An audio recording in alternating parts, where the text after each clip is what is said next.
can't believe this year is almost over. And looking back, we've had some amazing guests to share things that can help you scale your agency faster, create more revenue, create more freedom in your agency.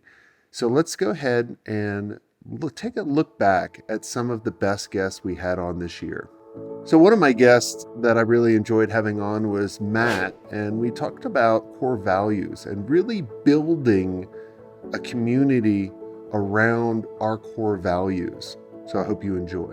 If you had to do it over again, creating a community for your clients, what would you do differently and how would you do it?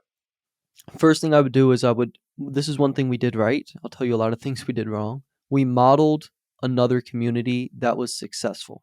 And we modeled Joel Kaplan's agency community because we had been through that. We loved the community. They had great coaches. They had a good mastermind. So we're like, okay, cool. Let's take what Joel did and let's make it for real estate agents. That's one thing we did right. I think one thing we did wrong is not setting clear expectations at the beginning of the community. You have to be very, very firm in your community. Otherwise, it will turn into a nightmare. It will turn into madness. Luckily, we haven't had too much of that yet, but we could have done a better job in the beginning of establishing our community's core values.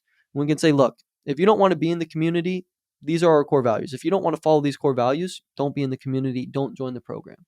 You give the client an option on the front end to say no to you, which actually makes them more likely to say yes because you've taken yourself out of the sale. You say, I don't need you. If you don't want to be a part of our tribe, don't. And then the anthropological side of their mind kicks in. And they're like, oh, I I want want to to be be a part of picked. a tribe. I want to be picked. I want to be in the cool kids club. And so they say, you know what? I will follow your core values. Boom. Now they're in. They get indoctrinated into your tribe. And so that's one thing I think we could have done a better job of in the beginning is getting clear on our values and giving people the option to leave the community because then we would have only had the right people in and that would have made it much stronger from the get-go. It's because we know we have like-minded similar people that all share the same values growing together and that becomes the foundation of your community that expands as you expand as well. Yeah, when we've been building the our mastermind over the years, it's all stems from our core values. If they don't believe a sense of abundance, be resourceful, always learning, share your wins, share your failures, have fun, not work all the time. How can we streamline things, right? Like if they believe in that, they'll do fantastic. If they come in kind of Mr. or Mrs. Know It All, they're very standoffish. They don't really answer our questions we ask. We're like, hey, this is not right for you, man. Like, sorry. Like, Yeah. go to these other communities. What did you like? These communities that or this community that you set up? Did they only get it as a client? Yeah, so it basically got tied into our offer. If you're at our agency, you're also in our community. If you leave one, you leave the other. Now, we would sometimes let them cancel their Facebook ads and do coaching only if they wanted to, just as a way to keep them in at a lower rate. So we did do that. And we had a free community as well. We had a free Facebook group where we would do lives, we would make posts, we would do interviews. That's another little tip is create a free Facebook group in your niche, or rather, buy one. What we did is we bought one for $1,000. It had 8,000 realtors in it. That group has probably made us hundreds of thousands of dollars just from the members that are in there. And we bought it for $1,000. So having the free group as well was another valuable resource because now they're almost in our mini tribe. They're much more ready to join our main actual tribe. Demi was an amazing guest where we talked about when is it right to go global with your agency.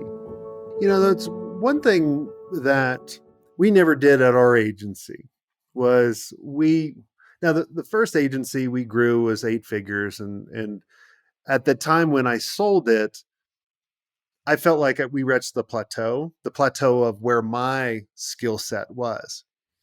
Looking back and especially hearing this now, because it's been many, many years since I've thought about, well, once you're in a particular market, because we work with people all over the world, but most of those agencies work in those particular sectors. If they're in London, they work in the UK, right? If they're in Italy, they work in, but I haven't thought about going, man, once we've mastered this, it's almost kind of like mastering a niche. Did you guys have a niche? Like, I know you mentioned we did, what services you guys did. But did you do it for a Yeah. particular market and size companies? No, so our original agency didn't. Some of the agencies that joined us did. So and which then allowed us to write. For instance, we pretty early on when Amazon advertising came up, we an Amazon focused agency joined, and they were based out of Germany, which gave us the opportunity to really roll that out in the rest of Europe. So that's like a good example of that. But I think Like, what was the decision making? Yeah, what was the decision making to go to other markets? Like, start in the Netherlands, right, first, then go to Europe, then like, what was the decision to go to Europe, and then what was the decision to go to the U.S.? Because there might be a lot of people here going, man, I really kind of I dominate the landscaping, niche or the real estate niche in the U.S. But they really haven't thought about it. It's kind of like Mr. Beast, right? The YouTuber that does everything. yeah, of He's course, like yeah. dominated YouTube over in the US. And then he's like, oh, well, let's translate this in Spanish and Italian. Into all the yeah exactly, and then just rack up the billions of views. Yeah, no, so I don't know if dominate is the right word, but I think the way we've always approached it is from a client first perspective, which means that um, you know we came up with the idea because we saw that our clients were looking for a type of agency like that. We built that up in the Netherlands because of that.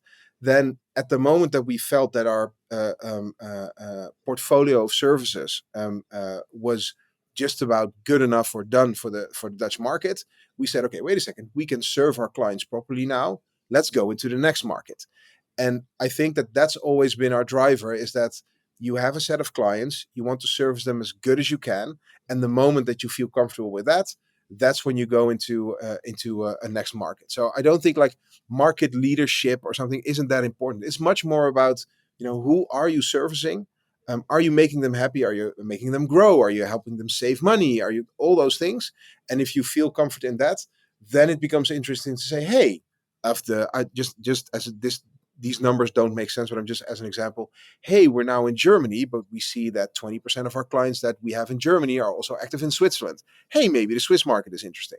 And once you have that in a few European countries, you get to 10% of your clients that are also looking for services in the US. Why not go to the US?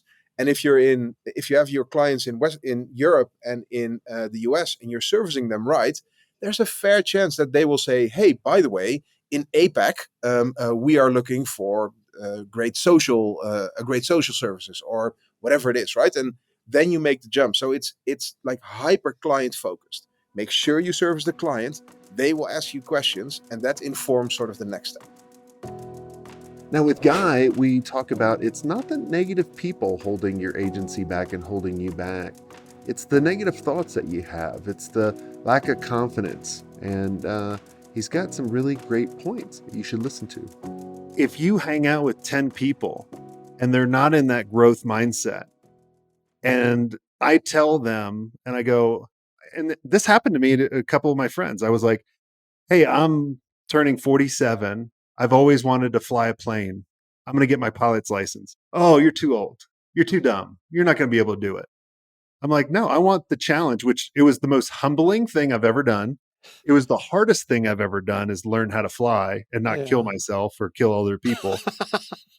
But Well, like, if you have that support system, it's so much easier. When I got around other pilots, they're like, hey, let me help you. This is what worked for me.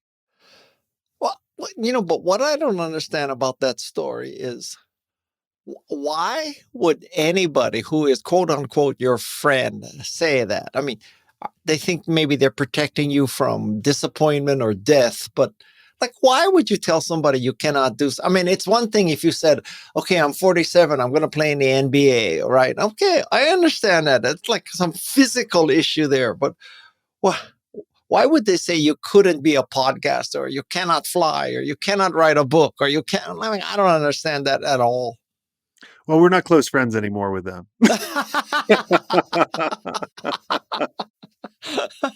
I don't want that discouragement. I was like, well, who are you to tell me what I can and can't do? Like, Exactly. yeah. Exactly. Other than bad friends, kind of like I just talked about, what are the things that you felt that held you back in your career that you Oh, overcame? Okay, so let's just put it out there that on a scale of 1 to 10 of things holding you back in your life, bad friends, negative friends, doom and gloom friends, I think they're about a 2. All right. What's really holding most people back is their own mindset. It's the it's the pessimist, it's the naysayer in their head. It's not the friend. The friend is relatively easy to ignore, as you proved. It's when you don't believe you can do something. That's the problem. And, I kind of encountered this when I wrote my first book in 1987, and I wrote The Macintosh Way. And I'm telling you, what was going through my mind is like, Guy, how can you possibly believe you can write a book? You're not an English major. You don't have a PhD in English. You've never taken Stanford continuing education series in how to write a book. You don't have an author mentor. You're like, what makes you think you can write a book? And then my wife gave me a book called If You Want to Write by Brenda Hewlin. And this book is a life changer for me because basically it said, if you want to write, write. You don't need anybody else's permission. You don't need external, validation of the Yale school on writing a book, or, you don't need to take a course in how to write a book. If you want to write, just freaking write.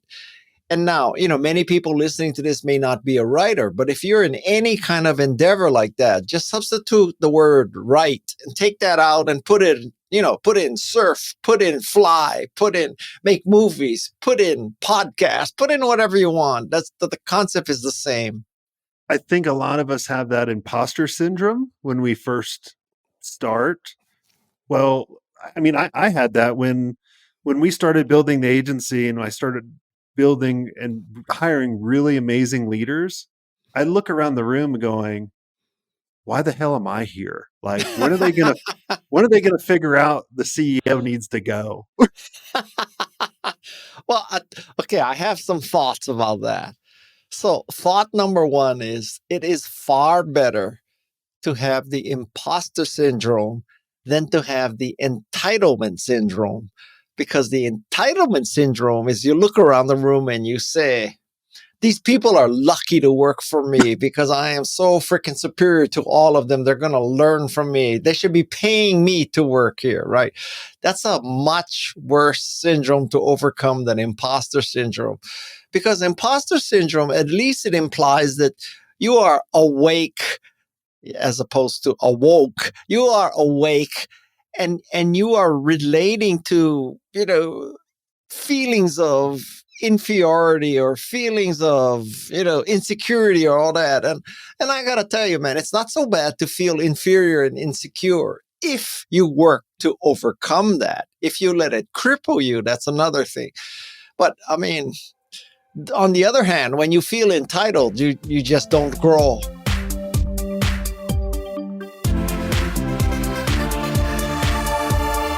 Hi there, agency owners. Let me ask you, are you ready to scale your agency without increasing your overhead costs? If yes, then you need to know about E2M Solutions. Now, E2M is the #1 most reliable white label partner for agencies. They specialize in web design, WordPress development, e-commerce, SEO, and content writing. They basically do all the heavy lifting, which frees you up to focus on growing your agency. Now, here's the best part. E2M is just not another vendor. With over 10 years of experience, their team of over 300 experts has a track record of delivering for more than 300 agencies. They're your strategic partner. They deliver on time every time, so you can focus on what you do best.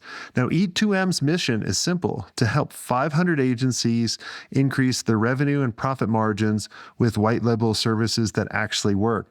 And to help you get started, they're offering a special deal, 10% off for the first 3 months, but act fast because it's only a limited time offer. So head over to e2msolutions.com/smartagency to check out their transparent and their flexible pricing. Trust me, if you're ready to grow without burning out, E2M is the partner you've been looking for. That's e2msolutions.com/smartagency. Go check them out and tell them Jason Swank sent you.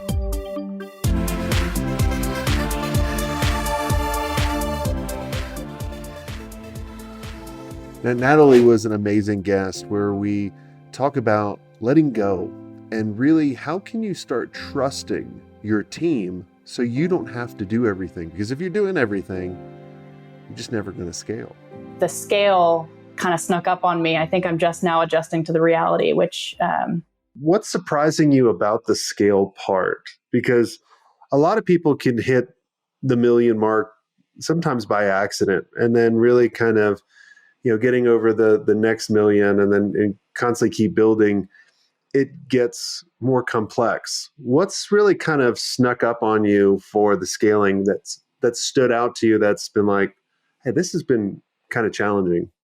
Yeah, I mean, that's a really good question. I would say it's a lot of things, particularly accountability. Accountability for what? For you to the employees, or employees to you? For each client. So I myself was managing every single client. We're over 20 clients now. That doesn't work anymore. It's probably why you were sick all the time. Right, exactly. So making sure other people are responsible for that. I'll show up, say hi, create a relationship with our accounts. There are some accounts that I'm way more involved in than others now, but that shift between, I guess, going back to the control thing, letting some control go, hiring people you trust to manage a relationship, and making sure you don't lose sight of that relationship long term because you might have been the one to create it or start it. So yeah, I think that was definitely the biggest thing. So the first time, because there's a lot of people listening right now that, how do I say this nicely? You're a control freak, and you won't give up control to your team, or possibly you don't trust your team, which is a whole nother issue. So let's kind of unpack it a little bit. How did you find people that you trust? And then did you delegate an outcome to them, or did you say, here's the exact task that I would do? Like, walk us through that. I was lucky enough to work with people I've known for like 10 years. So I have the network. Yes. And I've become really good friends with my coworkers. And, I consider us a community of professionals, not a hierarchical agency. So everyone I've hired, there are some people that are only for execution and they're really good at that one thing. There are others that, can add a lot more value to a conversation than I could on a certain topic. And that they have the depth and the breadth to offer like full service to companies. So I think, going back to the scale is we're a full service agency, and finding where, there's still a weakness, even if you're full service. There's a lot of agencies that say they're full service, but they started in design. And maybe they're struggling with some other items. For us, we started in content and demand generation. And so we're really trying to scale our creative side, which I've just now recruited different talent to kind of make that, it's not like we're bad, but like we're not the best. So like, how do we really, really focus? So I think focus is a key term. And then, yeah, definitely working with people that you trust. And I'm an enabler or an empowerment. Like, I want to give you complete control. I don't need to make every decision, but I'm nosy. So I'm always aware of everything. But I want to influence decisions, not make them all the time. So I think trust is key. You can't have a good team without having complete trust, so that you can have healthy conflict. And if you have healthy conflict, then you can actually lead to getting results done. Because if I were to assume I'm right all the time, we wouldn't be as successful as we were, or as we are. Yeah, it took me a long time to realize that if I need to make all the decisions, it's the wrong team. I just need to make the final decision, or not the final decision. It's more about the decision of where we're actually going, and let everyone else figure out what's the method we use in order to get there. And, I've always been trying to instill this in our agency mastermind with members when they ask a question, or even when they have their team ask a question to the owner. It's like, hey, Jason, what should I do here? I'd be like, well, what's the problem, or what's the question? And then what are the three possible outcomes or the three possible solutions you're thinking? And what's that one outcome that you want? And then if you can kind of make them talk through that, they can come up with their own conclusion. And then you can kind of go, well, yeah, why don't you go try that? Rather than trying to fix everything. For many years, when I ran the first agency, I struggled because I would try to solve everybody's problem for them rather than trying to put that back on. And that's very hard. Even to today, someone will come to me with a problem and I want to solve it. And I got to kind of sometimes kind of throttle myself back a little bit and going, hey man, like this is a teaching moment. It may take us a little bit longer to teach them and they may not get there as fast, but it's kind of that old saying of, I can give you a fish or I can teach you how to fish. Oh, yeah. And teaching you how to fish is longer, but now if you have 20 people fishing, you're going to hopefully, if you are a good teacher for fishing, unless you go on my boat, most time we don't catch any fish. Yeah, no, I mean, I really relate to that because I think I still struggle with that. I told you in the beginning of this interview that I was a problem solver, and that's what kind of led me into wanting to be a consultant, which led to running an agency. I mean, I love solving problems. So yeah, being able to say, sorry, I can't solve this problem, or, traveling and being out of pocket all day. Well, I guess that term is Gen Z doesn't accept that term anymore. So being unavailable that week, to be there for my team is hard because is a natural test to if they can solve a problem without me being there. So because I've got myself personally have had so many commitments and been so busy, I've been the only salesperson up until now. I've kind of been forced to let go and to not make decisions, and for my team kind of be left making them, they're swimming on their own because I wasn't there for like a couple days or something. So I've been incredibly impressed with my team because of that. But I do think I need to spend a little bit more time than I do on my existing agency. I'm spending more time on my clients than my own company. And so that's the shift where I'm at, where I've got to spend more time on my company and the people. Clients are very, very important, as we all know, but they can also steal all your time, and before you know it, your own business is hurting. And so we're not there yet, but that's just kind of what I've been recognizing recently. I was going to ask you about the freedom that you have right now. Do you have any freedom? Like, you're a multi-million-dollar agency. A lot of people would like to be in your shoes, but I also tell people, I'm like, without freedom, it's not even worth it. So do you have the freedom that you envisioned when you were starting the agency yet? In the beginning, yes, it was amazing. The fun stage. Yeah. I really so I'm past the fun stage, but that was great. Now, it's a choice. I have to choose whether to put my full self to the point where I'm exhausted in the business at all times or find those boundaries. And so it's a conscious decision you have to make every single day, and make sure you find out if you're not able to put your full self in, who's there to fill the gap if it's not you, because you're the only person that's going to care as much about your business as you do, unless you have equity. That I have equity incentives that helps, but finding the right people to fill in that gap. So right now I'm at the point where I need an assistant. I have been pushing.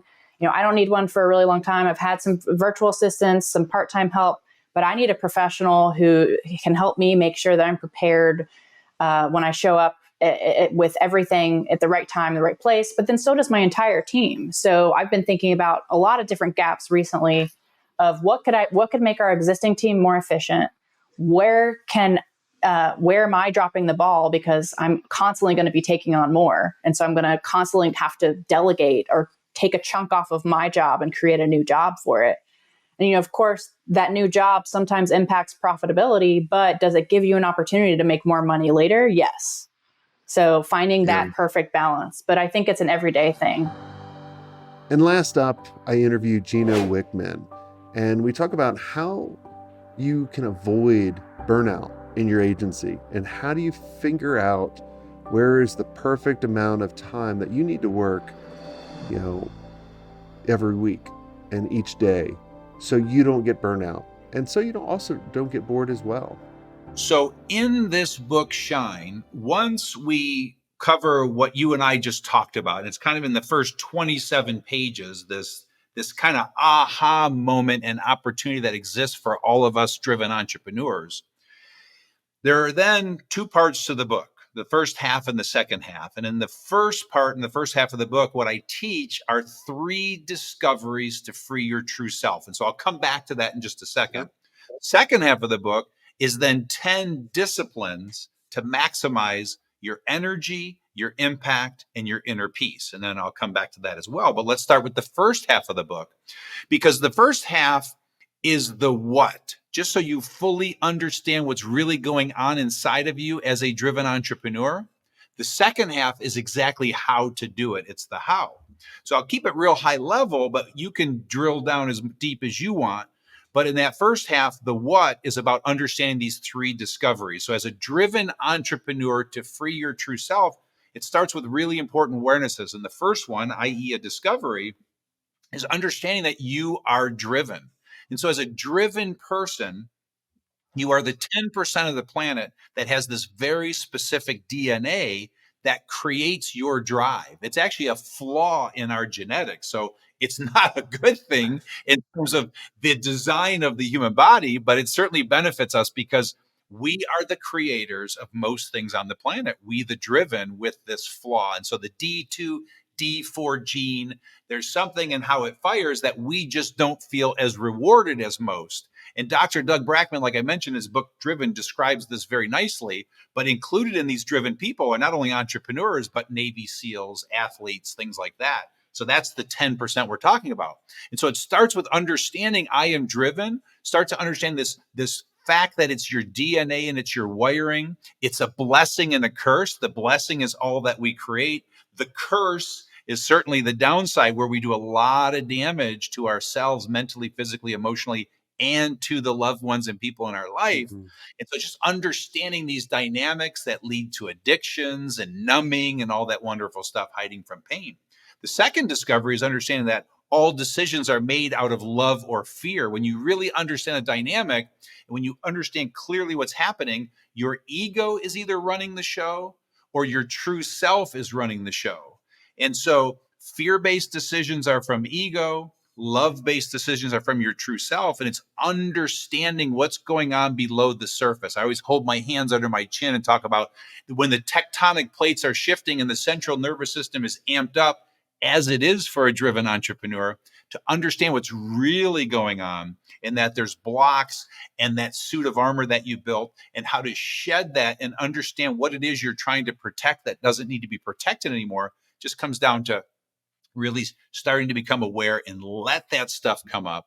And then the third discovery is discovering that it is possible to be driven and have peace. It is possible. I've proved it for myself. Our clients are proving it. So it is possible for those tectonic plates to not be shifting, for the central nervous system to not be amped up. And what's crazy is to be driven and have peace, you will actually have more drive, which is what scares us. We actually think we're going to lose our drive if we find peace. We think that that is our secret formula, that drive that we have, but there's a different way, a different source of the motivation for drive. And it's an inside out approach to the world, as opposed to the outside in approach where our ego is running the show. Do So there's the 3 discoveries at a high level, but yeah, please Yeah. drill down on anything you'd like. so is it? I want to kind of dive a little bit more into the driven and the peace part. Yeah. So do people think that? How do I phrase it? Where, let's say, and I think I've gone through this a couple different times, where you get your business to a certain level, and then you're like, wow. Like, so for example, like now, I only work on Tuesdays through Thursdays, 9 to 2. Don't do meetings on Monday. Good for you. Do epic stuff on Friday, family Saturday and Sunday. And I feel like sometimes, like I was driven to get there, and then you feel comfortable or at peace, right? And then you're like, well, and then I'm comfortable. And then I tell people a lot of times, and this might be wrong, this might be right, I don't know. When you get to a comfortable stage, go buy something stupid. because that will, give you a little bit more drive. Be like, man, I bought something stupid, so I need to pay for this to get that drive back. So, what are your thoughts around that? Am I completely, utterly crazy or what? Well, I would start by saying I don't agree with that, but this is the beauty of the world. We're allowed to disagree. So who knows who's right? In other words, all I'm sharing is one man's opinion and experience. And now, as I've taught this, many other people have had the experience. So let me just zoom out on that a little bit, and then we'll come right back to your question, because what we're talking about is that that that that discovery number 3. It's possible to be driven and have peace, because what you're describing is what's really going on for a driven entrepreneur that doesn't really get this. Because I'll speak from experience, okay? And so when I, at age 15, put on the suit of armor to protect myself from ever feeling pain again, I created this tough guy image that served me well to build a business. And I always thought that if I found peace or contentment, it would zap me of my drive. And all I'd want to do is sit in a hut and meditate all day. And I would just be like worthless, totally unproductive. Get the wacky tobacco and the hut. Exactly.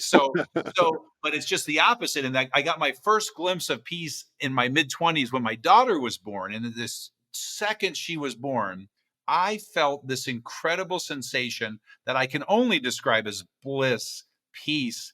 And it lasted an hour, and it scared the shit out of me. And the reason it lasted an hour is because I stuffed it back down, because I literally thought it felt wimpy. It felt weak. I thought it was going to like completely change who I was. Well, that was my true self and my soul rearing its head at 25. Well, again, that lasted an hour. Happened again with my son. Point I'm making is, shoot forward in time after shedding a lot of my shit. I don't know if I've shed it all. I don't know where I am on this journey to being 100% free, but the point is, when you find that peace, when you shed the stuff, when you go to the stuff that's motivating you for all the wrong reasons, i.e., outside in. And so outside in means that's just your ego running the show, not understanding your DNA and this issue with the driven gene.